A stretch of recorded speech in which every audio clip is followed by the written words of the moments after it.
Hey everyone, welcome to episode 201, Hands Are Not for Hitting. Meet our mom, Kelly Hutchison. She is a life coach. She is a child counselor. She is a teacher. She's a parent coach. And she's a mom to us. She will teach you to stop yelling at your kids. She will teach you to get your kids to listen. She will teach you how to never sleep with mommy guilt again. She will teach you how to be an imperfect mom, so you can help your kids be imperfect too. And have harmony in the home. Hey everyone, so you know my titles are sometimes a little tricky and persnickety, and that's how I roll. It's kind of matches my personality. So this came actually from a book. I was going to say hands are for helping, not for hitting, but that was too long. So I Googled the book that I was trying to talk about, and it's actually called Hands Are Not for Hitting, which I did not know that was the title. I thought it was Hands Are for Helping, not for hitting. So you can title it whatever you want. So I'm not taking off the trademark. It's a whole series of best behavior books that I use so much as a counselor and a teacher, and also with my own kids. And this one talks about hitting, but they have other titles I didn't even know. It was Diapers Are Not Forever, Tails Are Not for Pulling, Feet Are Not for Kicking, Noses Are Not for Picking, Teeth Are Not for Biting, Words Are Not for Hurting, Waiting Is Not Forever, Worries are not forever. Voices are not for yelling. Pacifiers are not forever. Germs are not for sharing. Oh my goodness, who knew? There's a whole series, and it's all by Martine Agassi, illustrated by Marika Heinken. So Google these books if this is an area of concern, especially with the little guys and little girls. This is really, some of these ailments can go on and on and on forever, and you think the stage is never going to be over. And I promise everything is about stages and phases. And like we talk about it, every single grade has their 50-50, and every single age has their 50-50. So I didn't know that all these titles were here, and I really wish I would have had all of these titles. They had some of these titles, but not all of them. And so it's really good to read these books. And I had a lot of value from these books, and also like the Berenstain Bear books. I also read a lot of Curious George, and he was super naughty, so I used him as a non-example of like when he would get into things. And can you imagine if we did that? And oh, I know our brain wants to tell us that we want to do those things. So we want to normalize it at the same time, and then teaching about how Curious George could have a little more self-control, and what could he do to have more self-control, and how do we help with that and make better decisions and think before acting, and use Curious George as the subject, so to speak. But we're being a sneaky teacher and getting the lessons in without them having their defensiveness up. So this book is really good because, and I love reading books like that because it gives me the language on how to talk to the kids. Because especially when I first started teaching, I didn't know how to talk to first graders, but the books really helped me. And then seeing what books resonated with them and the ones that they loved the most, that helped me understand their brain and helped me understand what kind of turns their crank a little bit. And then I would find books and talk like that based on their reaction. So always be listening and watching your kids' reaction, because that's what you know turns their crank. And then you give them more of that to build connection. So when we're talking about hitting, a lot of times I'm going to do a whole episode about sibling rivalry, which is a hard word for me to say, the second one. I love the book called Siblings Without Rivalry. Sorry, that word is so hard. It gives so many tangible examples, and examples that I use with my own kids. I also used in the classroom. I used as a counselor. So it's a really good book with a lot of tangible examples. And at home, a lot of the times, especially when they were younger, the bickering would happen, but the more I became a conscious parent, the less it happened, and with less intensity and less frequency. Because, like I've talked about in a previous podcast, when you're working with one child, let's say you have more than one child in your house, when you're working with one child and you're being conscious and you're practicing the steps, by osmosis, the other child picks up on that because they see that's what I need to do when my brother or sister makes me angry. I need to do what mom does. I need to do what dad does. They pick up on it through osmosis because they don't know what to do when their sibling makes them upset. So they're going to do what mom and dad do as their first line of defense when their sibling makes them upset. That's their first line. It doesn't mean they're always going to pull to it, but you just want to, that's a really clever way of filling their toolbox is when you're working with the other child's in the red zone and you're helping diffuse and doing the steps and getting them out of the red zone. The other child is actually benefiting. But if we're yelling and screaming and hitting when the child is in the red zone or in the yellow zone, then what happens is the other child learns, okay, that's my first line of defense. I'm going to hit, yell, and scream and ridicule or name call because that's going to be their first line of defense because that's all they know. And it also feels good. When they're upset, they're going to get some of that aggression out, some of that emotion out, and they'll get it through yelling or screaming or hitting or name calling. So if it's not being modeled to them and they still do it, that's okay. You just want to make sure your side of the street is clean, and then you can teach from that place versus modeling it and then the other child getting in trouble when they're doing the same thing to the sibling that we just did 10 minutes ago to the sibling when they made us upset or said child. So when we're talking about hitting, so I like to teach about staying out of it, teaching them get along strategies during calm waters like win-wins and like rock, paper, scissors and flipping coins. And if there's no coins, flipping a pillow. And when they both want to do an activity, okay, we're going to do your activity for 5 minutes, then do my activity for 5 minutes. Teaching things like, instead of saying, can I have that? Because kids sharing is really tough for little kids. And I asked Lily when she was like in like first or second grade, I'm like, how come you're such a good sharer with your friends, but sometimes with your brother, you're not so much? And it's the same toy or same book or same thing. And she says, well, I feel like with my friends, I know I'll get it back, but with my brother, I don't. I don't know if I'll ever get it back. So instead of saying, can I borrow that? Can I use that? Can I use that for 10 minutes? Can I use that for 5 minutes? And so if they know that it's temporary, a lot of times they're more likely to share. And just because your child doesn't share doesn't mean that they're going to grow up being selfish or they're going to grow up with having no friends or they're going to grow up and be a baddie. Don't go there. Don't pull the thread so far that we go down the rabbit hole of they're not going to prom. You know that whole story. If you don't, one of my kids was not playing on the playground and when kids would come up and try to play with them, they'd say no, no, no, and they were crying because they missed their mommy and daddy. And it was like 10:30 in the morning. I was watching through the playground with tears in my eyes, and I literally unconsciously thought, she's never going to go to prom. It's a famous story, so it's not like I'm hiding the identity of Lily because I've told her, and it's actually comical at this point. And she's been to homecoming. Everything's fine. She has a great social life. But this is when she's 3 years old. And it wasn't even like I questioned it. I was very unconscious. I didn't even think about my thinking. I literally, and then I believed it so much that I just went down this rabbit hole of like, oh my gosh, she's going to be alone in a room and have no friends and have nobody to sit with at lunch. And it just went and went and went and went and went and went and went. I couldn't stop it. I went down the rabbit hole of I'm failing as a parent. And at the root of it all was I'm a loser mom. That was the root of most of my unconsciousness. I'm a loser mom. I'm not meant to be a mom. I'm not cut out for this. They need something that I can't give them. I'm not good enough. I'm not worthy. I'm not valuable. That was the root of most of my reactions. So when we know that that's the root, then we can follow the string and lead to that. And like, oh, this is fear leading me. Oh, this is anxiety leading me. Oh, this is the need for control leading me. Oh, okay. I didn't have a lot of control when I was younger, so I'm trying to export it onto my kid. Okay.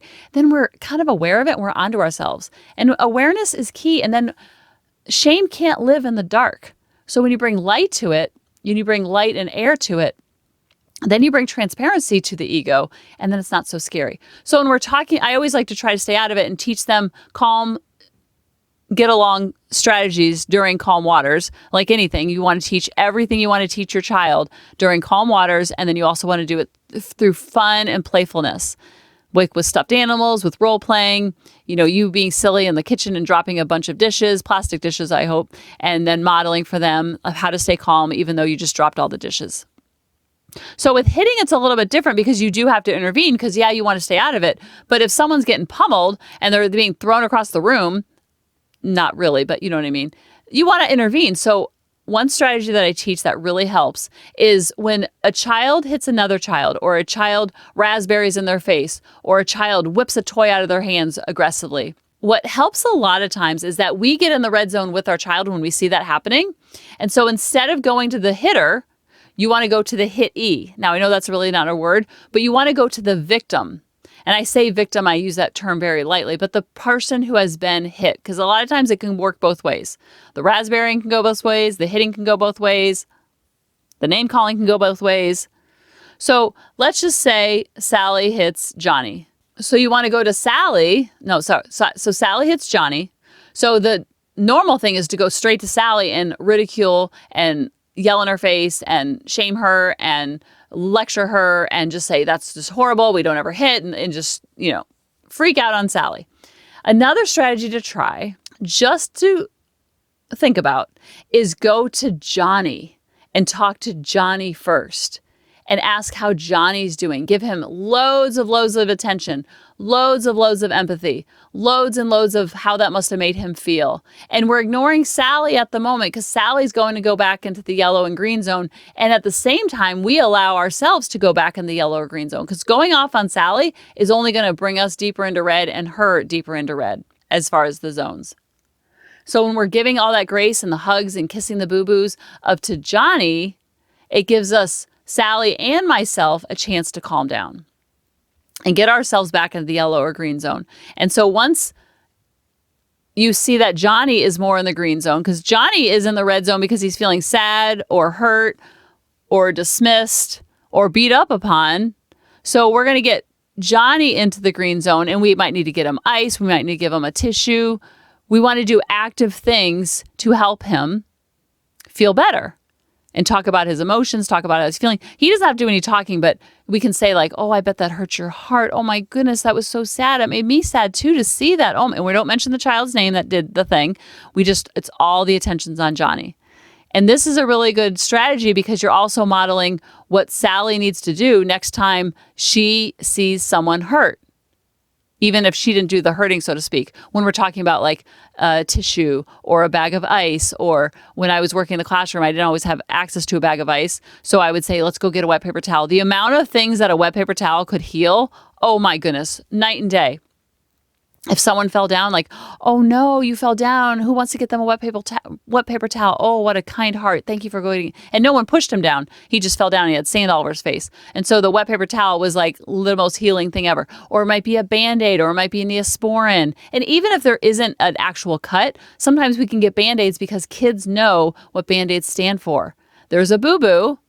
And sometimes I would put a Band-Aid over their heart. And if I wouldn't lift their shirt up and put over their heart. Exactly. But I would put over their t-shirt over their heart. So it's a symbolic way. And then you can talk to Sally about what happened. What's going on? What was going on for you? What's going on? What can we do to make Johnny feel better? It's all about, we can talk about Sally's behavior, but it's all about how do we fix this?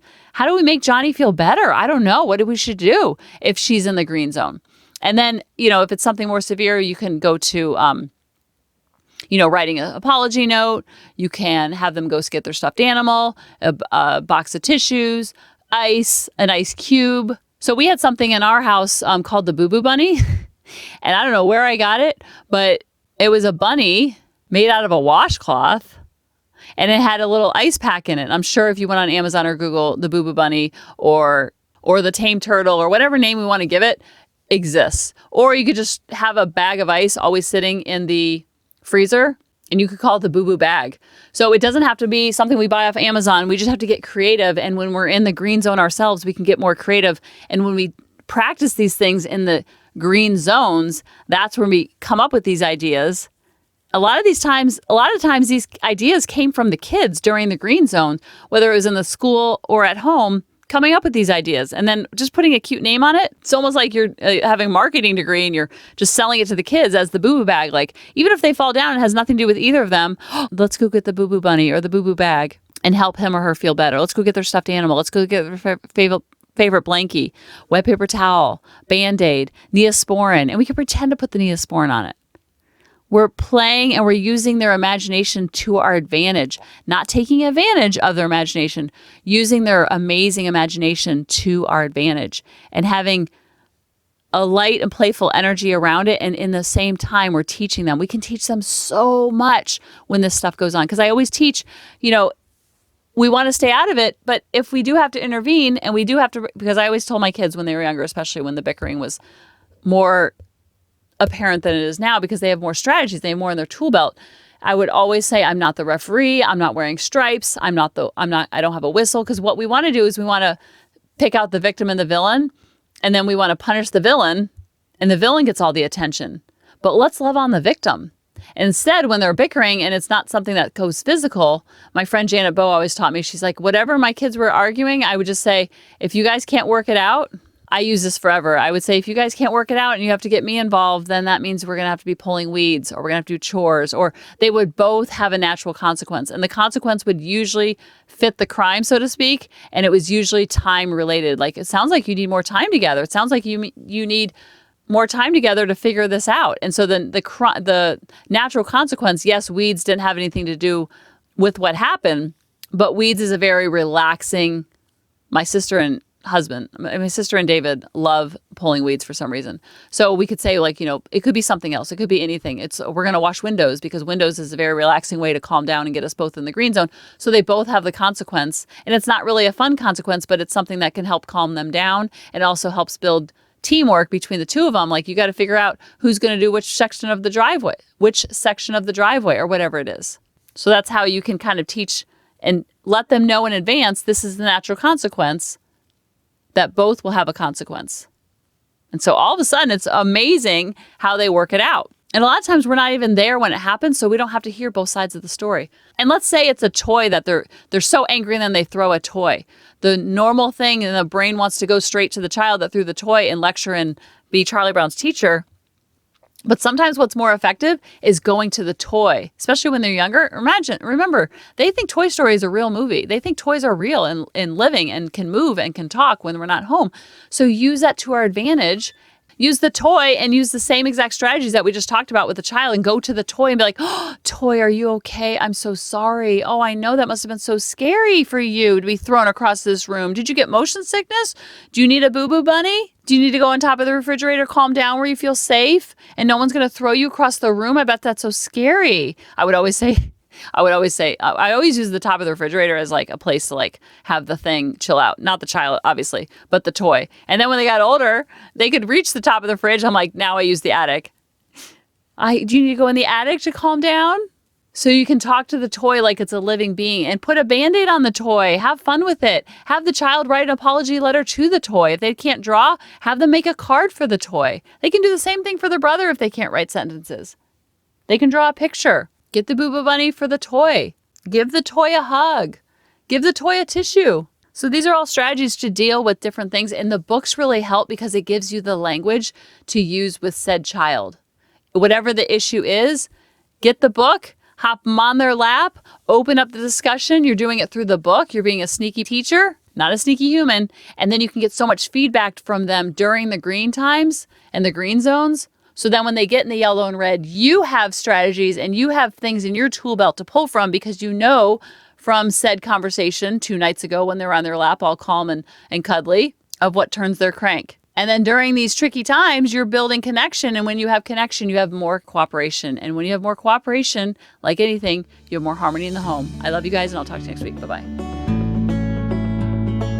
Hey, mamas, thanks for listening. If you had any ahas, clicks, or those lightning bolt moments while listening, you have to check out my free parenting bootcamp, where we take all of this to the next level and we try to create even more awakenings for ourselves so that we can connect more with our kids and never yell at them again.